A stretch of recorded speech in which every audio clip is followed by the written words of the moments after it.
Hey guys, welcome back and thanks for tuning in. So years ago, I put together a sort of family travel emergency kit and threw it in the back of our van. And there it sat for a long time. It was full of probably a lot more stuff than the family would ever need. And it wasn't really divided up in a way that it was easy to use or easy to sort of allocate between us. There were things that could be used by some of us, but not by others. Things that were really too bulky to be in that kit in the first place. And as I kind of finally got around to looking at that kit, tearing it down, and figuring out what I kind of did wrong with that big family emergency kit, I decided to kind of revamp the entire thing and come up with something new. And what I've come up with is what I'm going to cover in today's video. This is the individual travel emergency kit, or the ITEK, I guess you could call it. And what I've done is I've created one of these kits for every member of the family, put them in a small duffel bag. These kits are extremely compact. It's easy to pick up that small duffel bag and move it from one vehicle to the next, or have one person carry it around. And each of these kits has some of the basic emergency supplies that my family would need were we stuck far away from home and either needed to walk to get to safety, or we needed to hunker down in the vehicle and try to, survive for 24 to 48 hours or more with just the stuff that we had in the car. Again, we try to keep a lot of really basic things in the car all the time, and I'm going to cover all the details of the kit here in a second, but I want to make this point first. We keep a lot of stuff like this. Bottled water. We keep a couple dozen or more of these bottles in the car at all times. We've got a little crate that goes in the back of the vehicle. It's full of these, so anyone at any time can grab a drink of water and have this if they're thirsty, if they just need it. We cycle through them very quickly, very regularly, and we keep it restocked. So we've always got lots of water in the car. Some sort of defensive capabilities. I've always got some sort of defensive capabilities in the home vehicle. The 20 gauge TAC 14 from Remington, always got something in the car. Not just that, probably some other stuff. I'm not going to talk about everything, but I try to keep some defensive capabilities. First aid. I don't have the first aid kit here, but we have a dedicated first aid kit that stays in the car that's there for cuts and scrapes and other little things, so we can pull that out and just use it when it is absolutely needed. But we want something that is kind of a dedicated kit that we don't touch, that stays there in a durable long-term sense for, again, those situations where we may end up stuck. We may need to find our way home in a strange, unusual way, or stay with the vehicle for a long period of time and try to stick it out wherever we happen to be until we're rescued. And that's, again, what these kits are here for. So let's go over what's in these kits, what's not in these kits that I'm going to try to that will be added to them, and maybe things that I would suggest or kind of leave it up to you to decide if you want to add to these kits. Some of the things that you don't see here but are definitely going to be part of the loadout, and so on and so forth. And this may be a little bit of a discombobulated video. I hope not too much, because I think there's a lot of good information here and a lot of interesting stuff that you will enjoy. So let's get to sort of the basic build of the kit. As you can see here, we've got a big fat freezer bag and all this gear inside of it. This big freezer bag goes inside of this drawstring backpack. This is a very standard, very cheap drawstring backpack. We have a ton of these laying around the house. My wife runs races all the time, and so she's always picking up a new one of these from whatever race it is and holding onto it and stashing it, and then we throw it in a box, and then we eventually use it for something. So we've got several of these that we have allocated and dedicated to be these basic emergency travel emergency kits. One last point, last tangent point that I'm going to make is this is not a travel emergency kit as in something that we use to help the vehicle. This is for the individual, okay? It's for the traveler. We've got a different kit that we use for vehicle problems. This is for the traveler. Again, so we keep each of these kits in these drawstring backpacks, and the large majority of the gear that goes into this backpack is held in one of these. So we'll take this away for now and get to the freezer bag. Why freezer bag? Lots of good reasons. So the freezer bag itself can be you know, all the contents can be emptied, and the freezer bag can be used to hold a number of other things, including collecting water. Also, it keeps all the contents of the kit dry, so as you know, are perhaps marching through the rain, or I don't know, crossing a river or whatever, your gear stays dry so that it's still useful when you need it. So let's empty this out and talk about some of the contents. On the top, you see there a Rain Poncho, multi-purpose. Could be used to carry a few things. Could be used to, well, it's just basically a big, you know, plastic sheet. So it'll obviously keep the rain off of you, but that's not all it can do. I think it's pretty multi-use. So Rain Poncho, very cheap.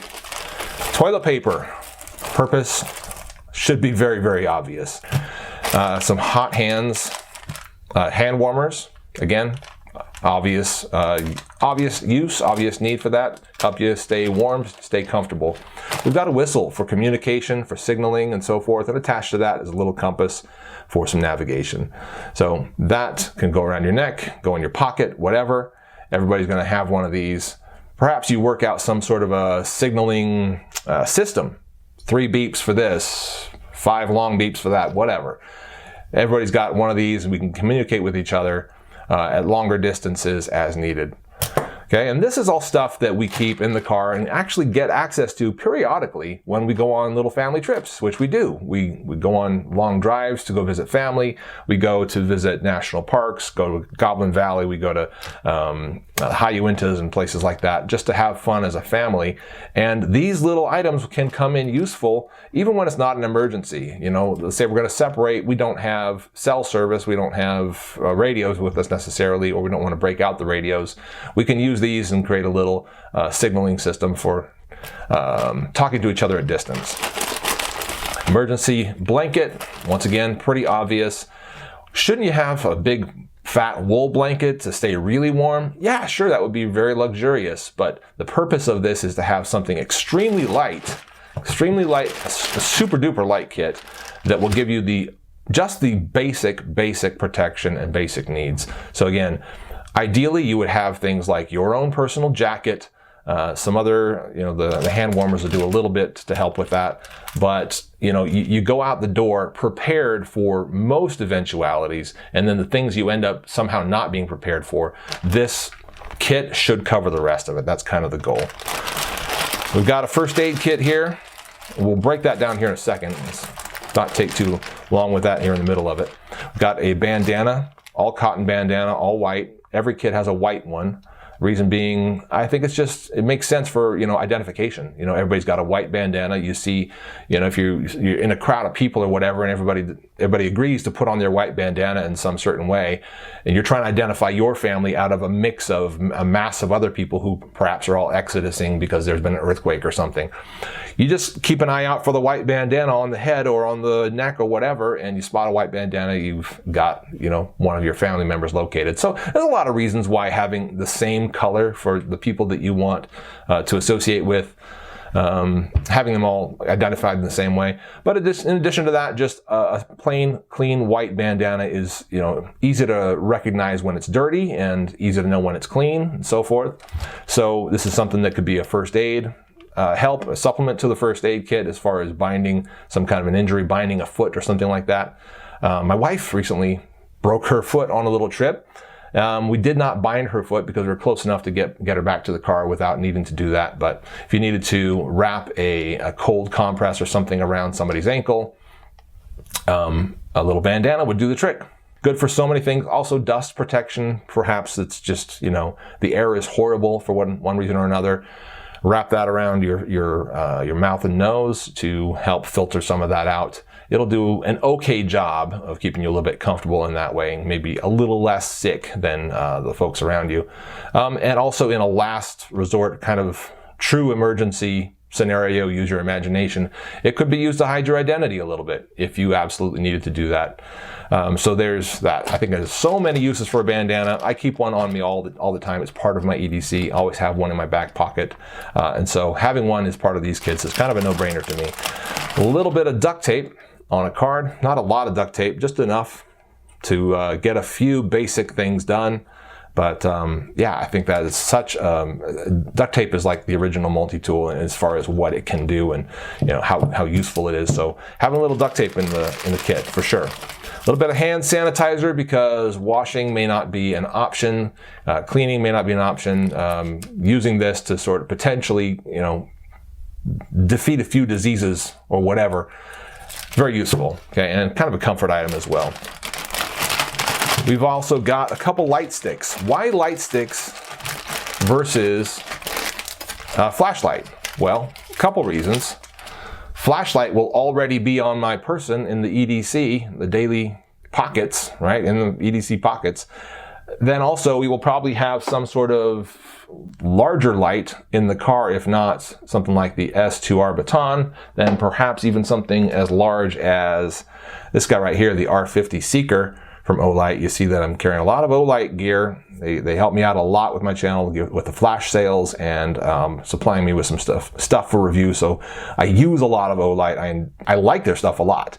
So I guess I'll leave it at that. In any case, some sort of a good, powerful light dedicated to the car should definitely be there, and that should be available to use aside from something like this. So I wouldn't put a flashlight dedicated to this kit due to the fact that your batteries are going to corrode. And the idea is I want this kit to be forgettable. I want you to be able to put this kit in the duffel bag with all the other kits and forget them, leave them there for literally 5+ years and not think about refreshing it.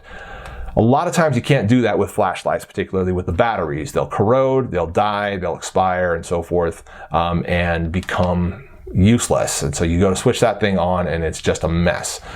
Snap lights, I don't know that they will necessarily last forever either. This one here has got an expiration date of 2022. So yeah, they expire as well, but I think they're very useful in their own right, and they do provide some illumination without the need for electricity, without the need for recharged batteries or replacing batteries or any of that kind of stuff. Lastly, some food. Okay, not an extraordinary, wonderful array of food, but some food. And what do we have here? We've got these little Millennium energy bars. I figure this is about as good as it's going to get when, again, you want to be able to put something in the back of the car, forget about it, not think about refreshing it for many, many years, and then still have it be good. It's durable, it lasts a long time. And I believe that these do last a good 5 years. Expiration is, 2022. Maybe you're watching this in 2022. Comment below if you are. So that's the idea with this, and the calories on them, 400 calories per bar. Each bag gets 3 bars. That's not much for a day, 2 days. It's not much at all. In fact, I'd be pretty uncomfortable. Most of the people would be pretty uncomfortable, but will we survive? Absolutely, we'll be fine. Particularly with, again, the water that is already in the car. We each took several of these from the case, so that's the idea. Take several of these from the case, throw them into that drawstring bag with everything else. You got a good amount of water, you got a little bit of food, and then you conserve your energy and hopefully don't need a lot more. However, if you do, this is also something that will add to the kit. LifeStraw, you can get a hold of one of these things for not too much money. If you haven't used one, that's basically how it's used right there. You just throw that around your neck or throw it back in the bag when you're done using it. I've used them, I won't say a lot, but I have used them, I've tested them. They work well. The water tastes good coming out of here and it is clean. So yeah, it's a great personal water filter. I wouldn't keep one of these in every single kit for the entire family. What I would do is put one of these in one of the kits, probably in the duffel that's holding all the kits, and then an adult would manage the usage of that and pass it around to whoever needs it. A couple other things that would go sort of either in the duffel or in the within the drawstring bag, but not inside the plastic. Well, this would potentially go in the plastic. MultiTool. This one from SOG. What's this one called again? I forgot to look it up before I broke the camera out. But anyway, a good solid multi-tool for one of the adults, I would definitely say is useful. You got your saw on there, you got your knife, you got all your other little tools on there. This one comes with some bits as well, some drivers to repair gear and basically help out in whatever way that it needs to be used. In addition to that, I would keep this, a couple of these radios, some fairly cheap radios, but some sort of communication independent of cell towers, not relying on the greater grid, okay? Some radios that you can use to communicate back and forth between your family, between your team, your crew. All right, so batteries not installed on this. I keep those separate in a separate bag, but I can pop those out, drop them into the radios, get these lined up with the right proper channel, and be able to communicate with my wife or with one of the kids at any time throughout whatever the emergency is. Additionally, what else would I add to this? Not pictured here and not on the table. I would strongly consider and suggest that you allocate some cash to this kit. Okay, I don't know how much, that's up to you to decide. Probably less than $1,000, but at least a couple of hundred, maybe a few hundred. Have some cash, because at some point along the way, something that you need could be bought. And perhaps you can't necessarily extricate and get yourself all the way home with that money, but something that you need could be bought. And so try to have some amount of cash that you can use to buy that stuff with. Something else that should be part of the kit, whether it's in the freezer bag or just in the drawstring or in the duffel, some kind of a cordage. Okay, this is going to be extremely useful in preparing all kinds of gear, fixing all kinds of gear, and also in first aid situations. So I don't think I told the story in great detail, but we were at Mirror Lake. My wife slipped on a rock, busted her foot, had, I think it was called an avulsion fracture, couldn't walk on it. She was in a great amount of pain, and we needed to get her out of there. Now Mirror Lake is this very sort of family-friendly area where the trails are all flat, graded, and very, very simple. So it wasn't like it was hard to get her out of there, or that we were going to be in a risk of injury in trying to help her out. But she needed some kind of a crutch. So I went to the woods, used my Leatherman, cut down a small little branch off of something and turn it into a crutch. Couldn't have done that without some kind of cordage. I kind of made a T like this. I'll show you a picture of what it looks like, and wrapped cord around that to turn it into a crutch that she was able to actually hobble out of there with a little bit of help from my son. This cordage right here is, I think it's 275-pound test. And I've really come to like this stuff over the standard 550 cord. It's far more compact and lightweight, and it does pretty much all the jobs that you would ever need 550 cord to do. So if you are a little bit weight constrained, then I would say get a little bit of this instead of 550 cord. I find it to be really, really useful. So there's that. If I didn't talk about it already, once again, some sort of defensive capability for the family. All right, so this again is the TAC 14 by Remington in 20 gauge. Very manageable. My kids have shot this. I've shot this. My wife has not yet shot it. I'm sure she could handle it if she chose to shoot it. Again, very manageable and quite devastating where it needs to be.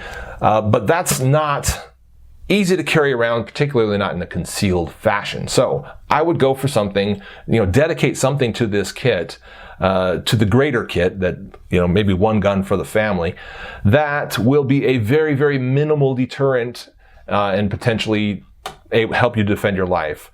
And here's one that I would suggest, or one that I have chosen to put into the kit. This is the Bug Out by North American Arms. Comes in this neat little case, right? As you can see. You can see that it is unloaded currently. It's the kind of thing that you will load up as you need it. But very reliable, very fun to shoot, and fairly accurate for what it is. All right, very good little 22 caliber gun, and it is. It's not a 22 Magnum, it's a 22 long rifle.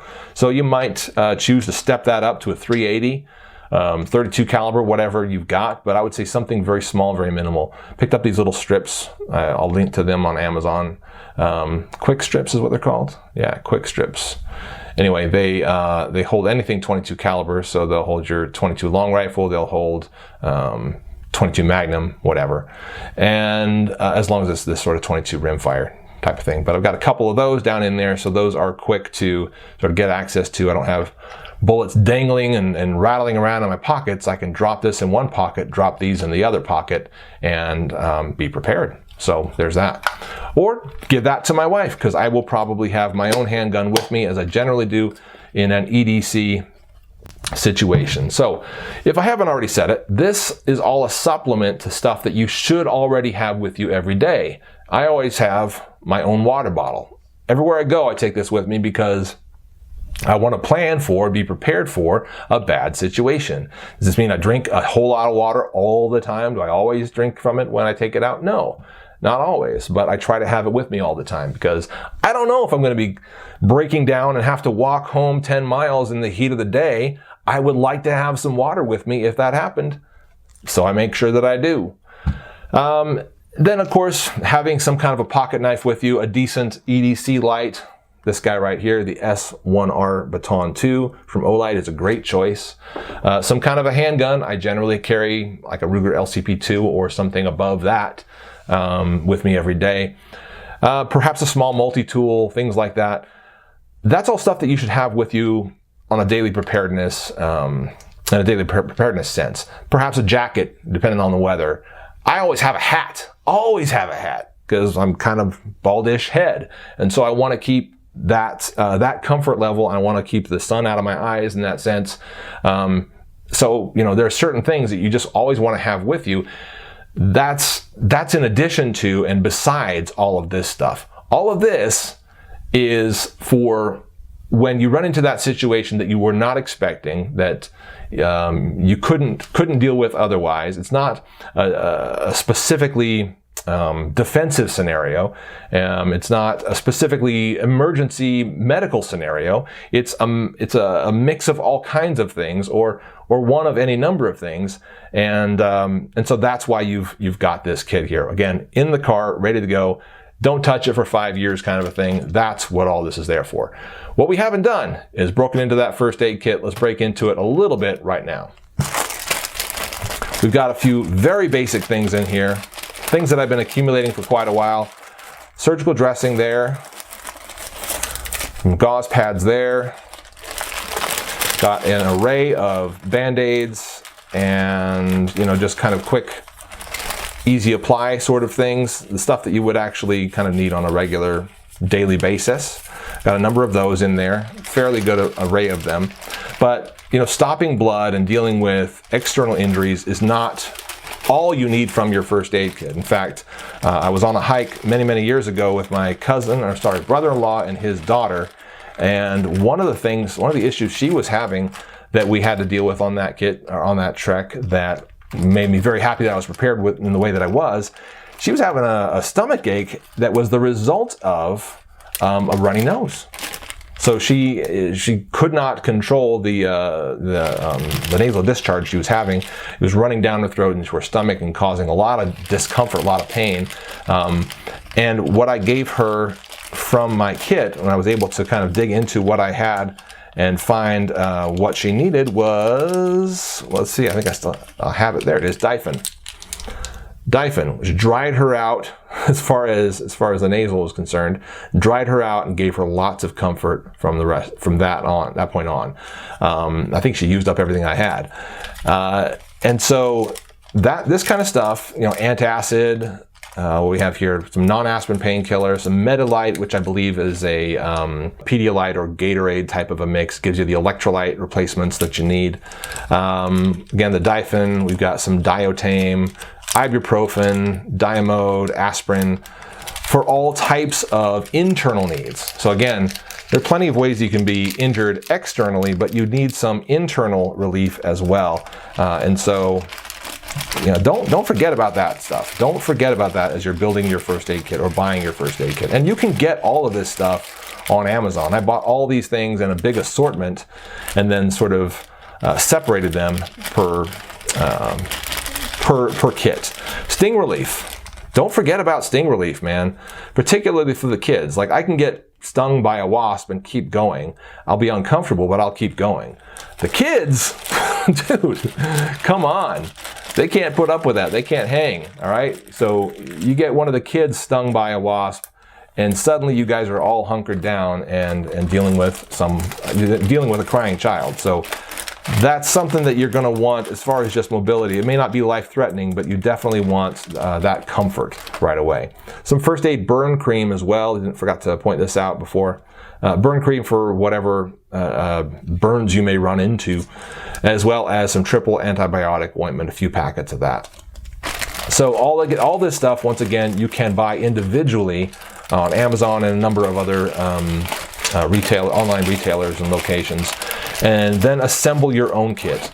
And it can be cheaper, not always cheaper, but it can be cheaper than an over-the-counter kit.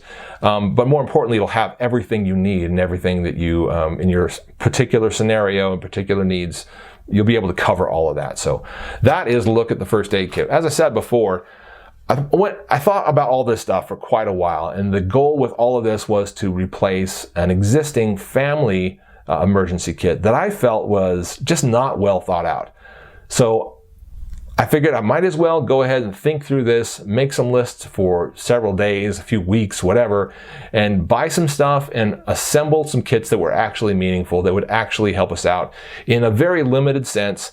Once again, trying to survive as a family in some of those situations where we either need to hoof it home or stick with the vehicle until we're rescued. And I think a lot of this, gives us some capabilities with, once again, the supplementation of plenty of water, maybe additional food in the car, using the car as shelter, or perhaps, finding shelter along the way. Certainly this doesn't cover absolutely everything, but I think it does a pretty good job. I'd love to hear your input down in the comments down below. Tell me what you would add to a kit like this. There are probably some things that I forgot to mention that I've got either in the duffel bag, like gloves. I think I've got some good work gloves in the duffel bag. I got some longer rope, some heavier duty rope in the duffel bag. Of course, the firearms, the knives, things like that.